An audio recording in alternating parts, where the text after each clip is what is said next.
Hi, Taurus. Welcome to your general horoscope, right? Predictions for the month of June 2020.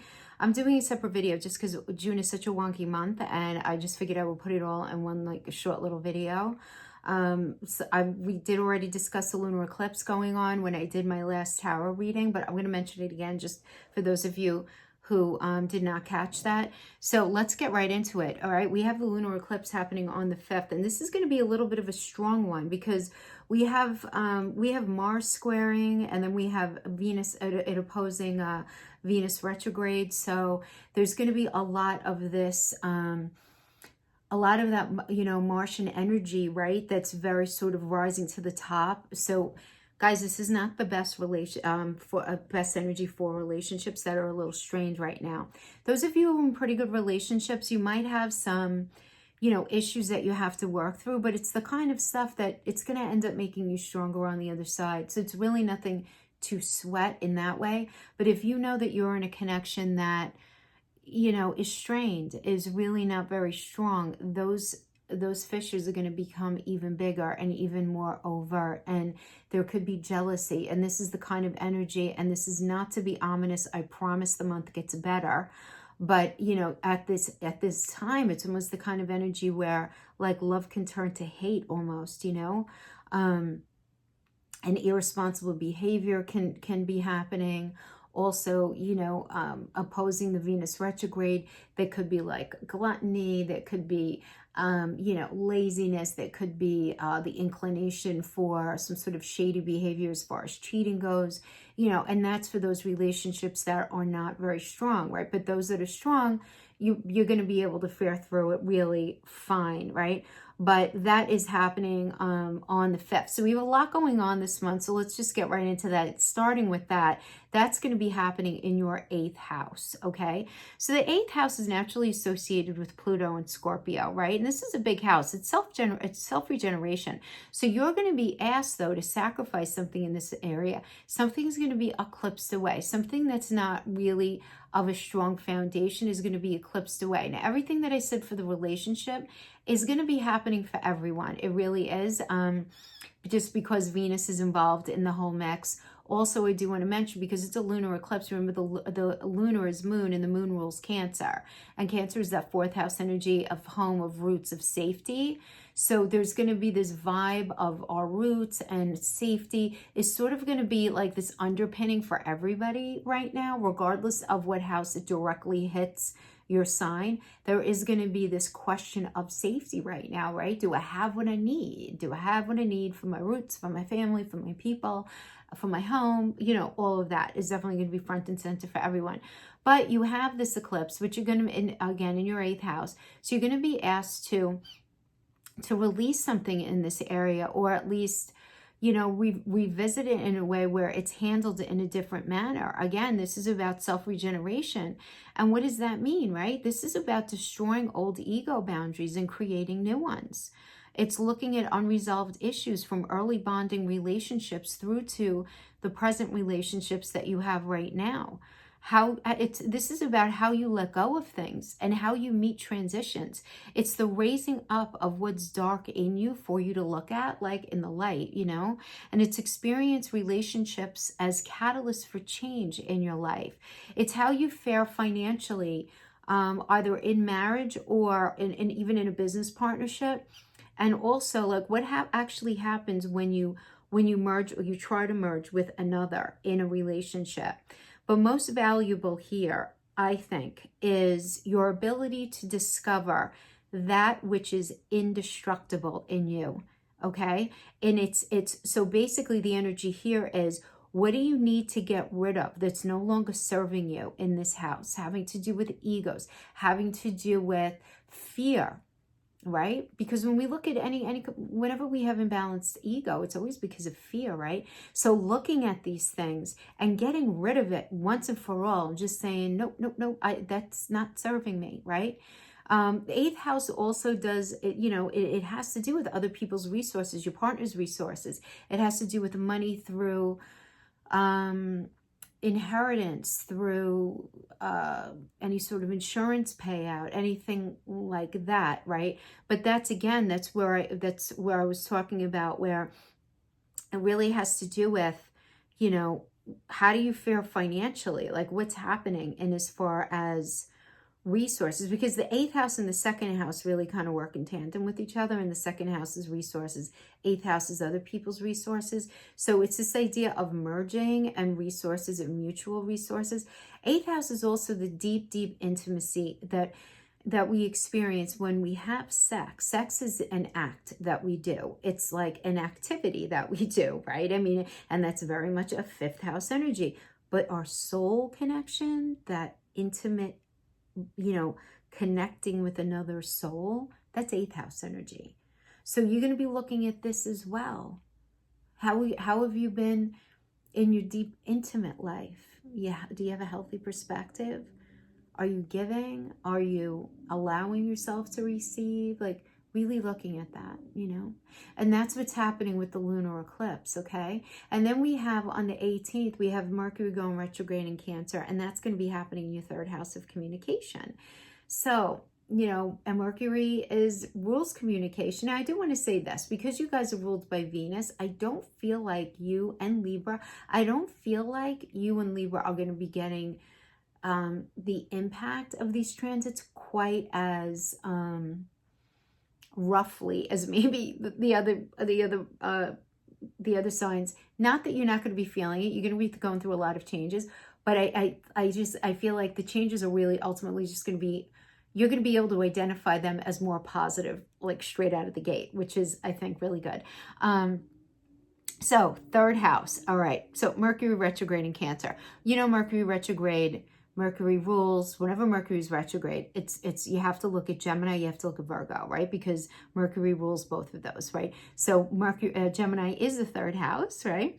So it's about communication. It's about communication on the internet. It's about phone calls, text messages. It's about workshops, learning. It's about being a student. It's going to be retrograde here. That's all, you know, very mercurial energy, is marketing, advertising, anything like that. 6th house, Virgo, health, day-to-day work environment. Retrograde, what does that mean? It means you need to turn inward to make some growth. You're not actually going back. Mercury's not actually going backwards, but it's like slowing down to the point of almost stopping, right? But it's not actually stopping. And it's this needing to revisit and go over and review and, you know, renew, revisit, all of that. Everything, right? And happening in Cancer, having to do with safety, having to do with roots. So using that lens, okay? You're using the lens of Cancer through which you're looking at this retrograde energy in your house of communication. So you're looking at, you know, how you communicate in the day-to-day. You're looking at really your relationship with your siblings. And you're saying to yourself, you know, how am my relationship with my siblings? Do I feel very, like, emotionally safe with my siblings? Do I feel emotionally safe in this communication that I'm taking part in online? You know, you could be looking at all of this. This could anything having to do with, you know, Mercury having, especially with that in that 3rd house. So if those of you who maybe you guys have channels here on YouTube, right? Or if you have any sort of podcast or anything like that, where you're going to need to stop and really revisit how you're handling the pragmatics of your channel or of your communication online, of your approach to marketing, of your approach to general communication. You're going to have to revisit how you approach learning, how you approach any sort of you know, new interests, right? Because that's also a 3rd house energy, is new interests. Again, also your health. You're going to be asked to look at your health, because those are all very mercurial things. But you're looking at them in a way where it's like through the lens of what, you know, what do I need to do to make myself feel better and feel safe and feel good, right? So I think, you know, pretty much the general collective is going to be looking at their general communication, their safety, their home, you know, and what all that means. So everybody's going to be looking at their health, and everybody's going to be looking at how safe and secure do I feel in my roots, right? So that is definitely, everybody's going to be feeling that, but you guys are going to be feeling it even more in that third house of communication. Now, so there is going to be this renewing, this reviewing, and all of that. And guys, because it's a third house of communication, it does rule the internet and learning new things and doing all that stuff. Remember, it is retrograde energy. So we always say it's not the best energy if you can avoid it to start anything brand spanking new in this energy. So in a very, you know, and I've been saying this to all the signs, Mercury, you know, about signing contracts, Cancer represents the home. Not a great time for any of the signs right now to actually be finding a new home and closing the sale at this time.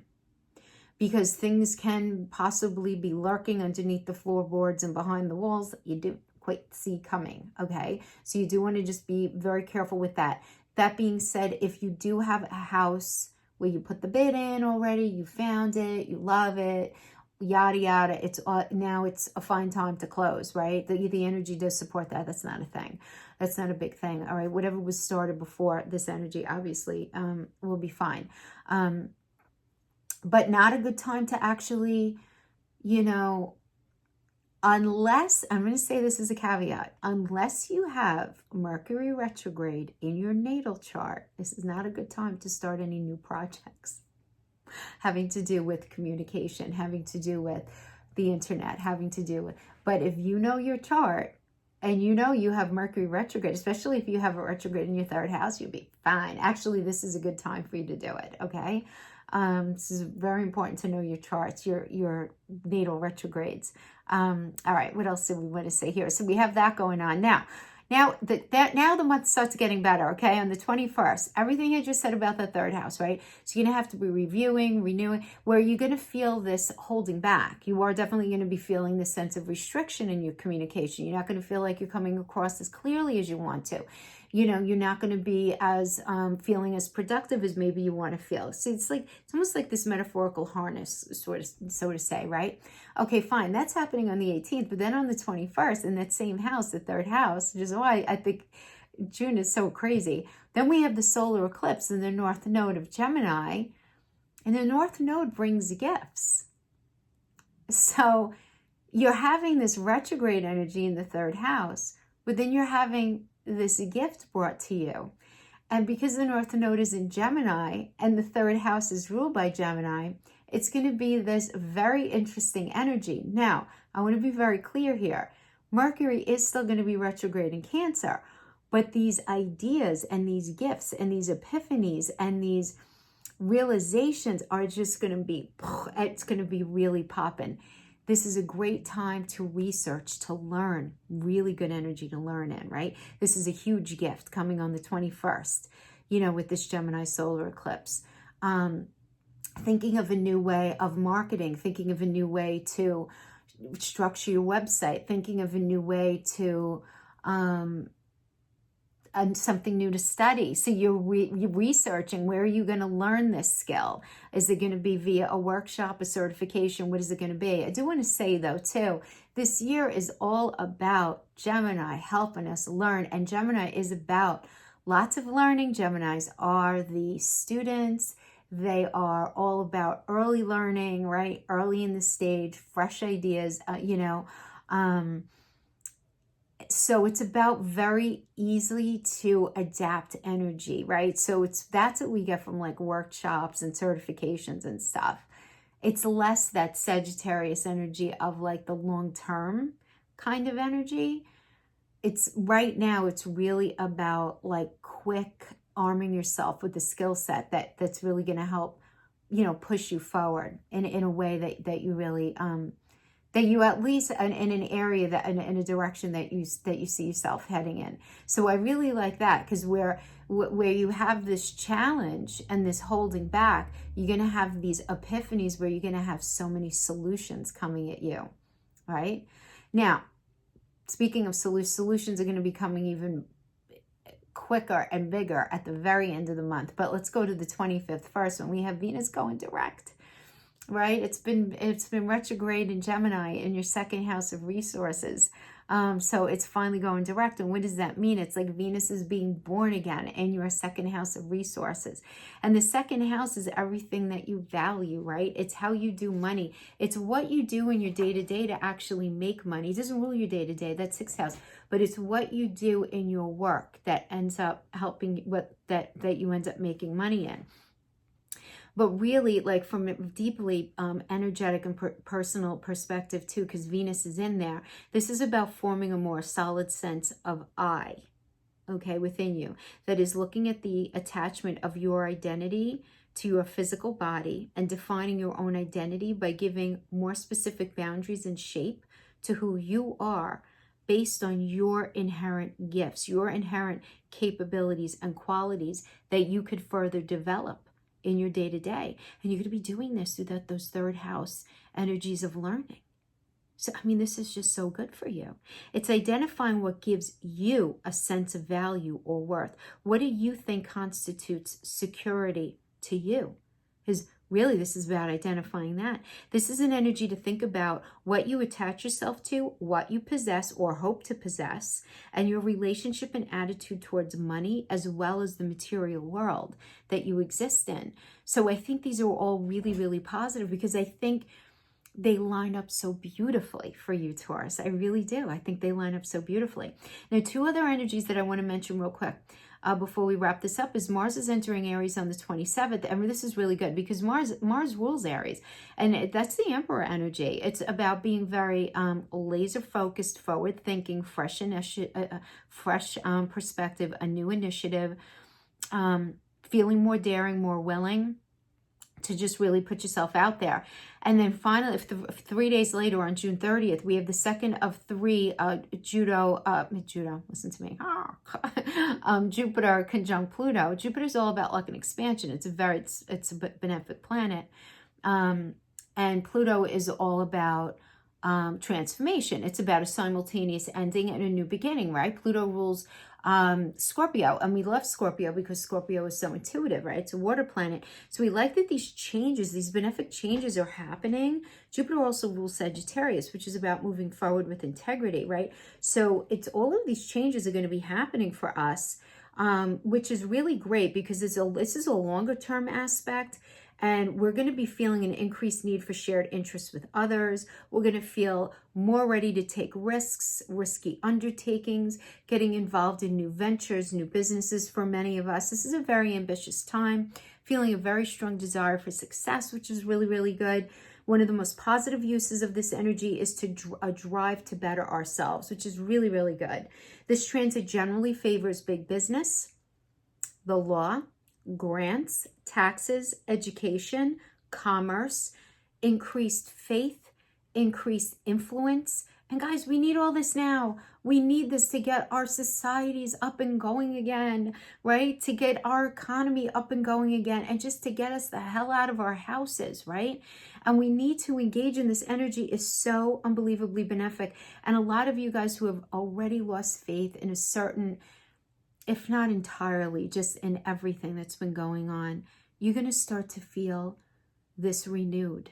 You're going to start to identify with this new, I don't even like this phrase, but it is like the new normal, right? We just have to give into it. And we're all going to be in this energy, which I really like, where we're going to be like, okay, guess what? The toothpaste is out of the tube. What's done is done. We can't undo any of that other stuff anymore. We have to just think about the future now. We have to think about what we're going to do now with what we have. And how is this all going to work? And you're going to realize on the other side of it that in all of this mess, there is a gift on the other side. And I know a lot of you don't want to hear that right now, but there is. There really is. I promise you that. So really, overall, I think that you guys are going to be doing a lot of growing right now, which is always a great thing. But I love Venus being born in your house of resources again, because this means money, honey. So you're going to be figuring your stuff out having to do with money, because you've been very restricted in that area. I do know that. So give these energies until the end of June into the mid to the third week in July to totally play out, right? Because we do have these retrograde energies that are still very active, and things are just going to be rolling out from there. And in a better direction for sure. So thank you so much for joining me. I will see you guys probably in a few days when I finally get that Black Moon Lilith video up that I've been promising you guys. I'm so sorry. I've been so busy lately, but I will definitely get that out to you. So I'll see you guys then. Until then, you guys take care. All right. Bye-bye.